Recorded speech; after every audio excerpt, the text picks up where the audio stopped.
Everyone, আসসালামু আলাইকুম। It's me Sumaiya. আজকে সম্পূর্ণ ভিডিও দেখার আগে অবশ্যই কমেন্ট করে যাও আজকের ভিডিও কে কোথা থেকে দেখছো। তো মানুষের বিছানার অবস্থা কি তা তো দেখতেই পাচ্ছ, বেহাল দশা করে। একটা বিড়াল আনছিলাম, বিড়ালে আইসা যা শুরু করছে ভাই, ঘর দুয়ার পুরো নোংরা বানাইয়া ফেলাইতেছিল। সোমবার আইসাই আমাদেরকে যে সারপ্রাইজ করলো, সেই সোফার উপরে হাগু করে দিয়েছিল। ও আবার যেই সেই হাগু না, শুকনা হাগু, একেবারে টোক্কা দিলে উইরা যায় এমন হাগু। তারপর ওগুলা তো আমার আম্মু পরিষ্কার করে ফেলাইছে। তারপর তো আবার সে আমাদেরকে দ্বিতীয়বারের মতো সারপ্রাইজ করার জন্য আবারও সোফায় শুকনা হাগু করলো। ওর তো সোফার কাভার থেকে ভীষণ দুর্গন্ধ আসতেছিল। আমি চাইছিলাম আজকে আমি ঘরটা একটু গুছাবো এবং সোফার কাভার চেঞ্জ করব, তোমাদের সাথে একটু ভিডিও করে শেয়ার করি। একটুখানি ভিডিও ক্লিপ নেওয়ার সাথে সাথে বৃষ্টি নামলো, আবার কারেন্টও চলে গেল। তোমরা বলতেই পারো কারেন্ট না থাকলে কি কাভার লাগানো যায় না? অবশ্যই যায়, কিন্তু ভিডিও তো করতে পারবো না, আলো নাই, কোনো কিছু নাই, ভিডিও ভালো আসবে না। ট্রেন যাওয়ার পর আমি চলে আসি ব্যালকনিতে। এখানে দেখছি খুব জোরে বৃষ্টি হচ্ছিল, আর বৃষ্টির পানিগুলো আমি হাতের উপর নিয়ে আমার মুখে দিতেছিলাম যাতে সুন্দর হয়ে যায়। তারপর এখানে কারেন্ট চলে আসলো, আর আমি মুখে কতগুলো আটা ময়দা মেখেছিলাম, সরি থানা। তারপর তো কারেন্ট চলে আসলো, আমি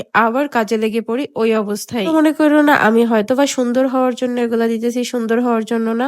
আমার চোখের নিচে অনেক বেশি ডার্ক সার্কেল এবং কালো দাগ। মাঝে মধ্যে সময় পাইলে এই প্যাকটা একটু একটু ব্যবহার করি। এখানে আমি সোফার নিচটা ঝাড়ু দিয়ে কতগুলো ধুলোবালি বের করছি, দেখছো পুরো ময়লায় ভরা। আমি এখানে আগের কাভারটা খুলে নতুন কাভারটা সেট করে নিই। তারপর যে সোফার নিচ থেকে ময়লা বের হয়েছে তা তো বলার বাহির, প্রচুর পরিমাণে ধুলো বের হয়েছে। এই তো আমার সবকিছু গোছানো রেডি এবং ঝাড়ু দেওয়া রেডি। তারপর আমি একটু হালকা স্প্রে করে নিয়েছিলাম এই জন্যই কারণ বিড়ালে 2বার হাগু করছে, তার যা গন্ধ। 2 দিন তো সোফায় হাগু করছে, তারপর তো তৃতীয় দিন আমার বিছানার উপরে মুইত্তা দিছে, মুইত্তা দিয়ে পুরো বিছানার চাদর তোষক সব ভিজায় ফেলছে।